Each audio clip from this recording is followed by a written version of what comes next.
Hi ladies! So you asked, how do I calculate my macros? Let me tell you, it's not a simple process. Sure, you can go online and you can use a macro calculator, but the thing is with that, it doesn't actually add in, your daily stress levels, your lifestyle, or anything like that. So I'm going to try and make this as simple as I can. Okay? So first, what you need to do is find your BMR, which is your basal metabolic rate. So your BMR is basically how much calories your body uses just waking up. Okay, so that's like the bottom, like the least amount of calories that your body uses. Okay, so you're gonna get that number, and for your sake, I did my own to kind of help you along. So my BMR is 1,355. Okay, so my body just waking up needs 1,355 calories just to function. Okay, so you're gonna get that number. And then what you're gonna do is you're gonna go based off of how much you exercise or don't exercise per day. So mine is more of moderate exercise. I exercise about 3 to 5 days of the week. And so that is actually 1.55. So there's different levels of activity that you would have to multiply it by. But just for simplicity, we're just gonna go with this one, okay? So my BMR is 1355, okay? And then we're gonna times that by 1.55. And what we're gonna get is 2100. Super simple, right? So 2100 is the calories that puts my body at maintenance. Okay, so you take your BMR, you times it by your activity levels, and then that's going to give you your maintenance levels. That's how many calories it takes just to keep your body at maintenance. Now, if you're going into fat loss, you want to subtract about 300 to 500 calories from your maintenance level. But if you want to actually gain muscle, then you're going to go the opposite way, and you're going to add between 300 and 500 calories. But listen, when you go into a gain, you have to do it slowly, okay? I want to make sure that you do that. And there's so much more to this, and this is why it's important. If you are living in a deficit, like if you're only eating 1,200 calories and that's all you've eaten for years and you've hit a plateau, that's because your new maintenance level is 1,200 calories. And so you'd have to reverse diet back up to where your original maintenance calories are supposed to be for your body. Does that make sense? That's one of the main reasons why people hit a plateau. Okay, so now getting into like the macro part of it. Okay, so we have the calories, my maintenance calories. We're just going to go based off of that. So for protein, the simplest way that you want to do it is 1 gram per body weight, per pound of body weight. And if your weight's a little bit higher, then you want to go off of your target body weight. Okay, so my current grams for protein is 140 grams.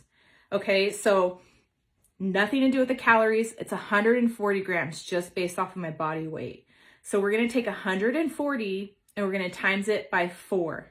Okay, so 1 gram of protein is 4 calories. Okay, so 140, divided by times 4, I'm confusing myself here, is 560 calories.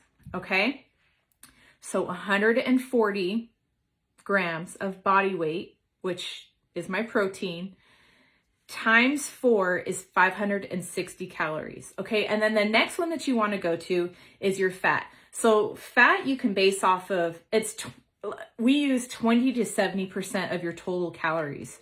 It all depends. 70% obviously is more of like a keto approach, but it all depends on what your hormones look like, what your body composition is, what your stress levels are, whether you prefer a higher fat diet or if you prefer a lower fat diet. So I kind of just went based off of 25%.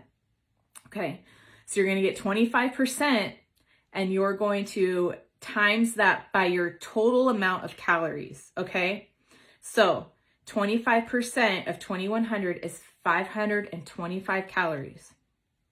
Okay, and then since you have those calories, we need to find the grams of the fat. So then you divide that by 9, and I have 58 grams of fat. Okay, So we have 140 grams of protein, we have 58 grams of fat. This is why you need a coach, because it's complicated. It could be very complicated.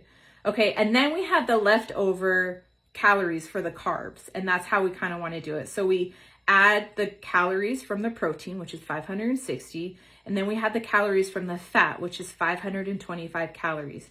You add those up, it's 1,085, okay? So we take the 2,100 calories, the maintenance calories, and we're gonna minus 1,085 calories. And what we're gonna get is 1,015. Those are the leftover calories that we have to put to the carbs. So 1,015 calories, and we're going to put that into grams of carbs. So we're going to divide that by 4, okay? And then we're gonna get 253 grams of carbs. And once you add up all these calories, like 560 plus 525 plus 1015, it should equal the maintenance, the 2,100 calories, okay? So it's super, once you get the hang of it, it's a little bit easier, but it all depends on the person and what their goals are.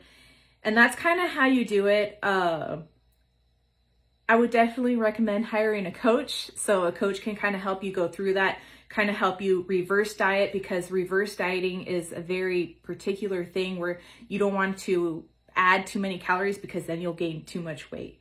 And then you also don't want to be in a deficit for too long, because then your metabolism will adjust to that, and that'll be your new maintenance calories, and you don't want that either, because that's when you'll hit a plateau. So the goal is to stay at your maintenance calories until all of your biofeedback is good, which your coach would know. And then once your metabolism is where it needs to be and running as smoothly as it should be, then it's ready to go into a fat loss mode, okay? And then that's when it's gonna burn the fat most efficiently.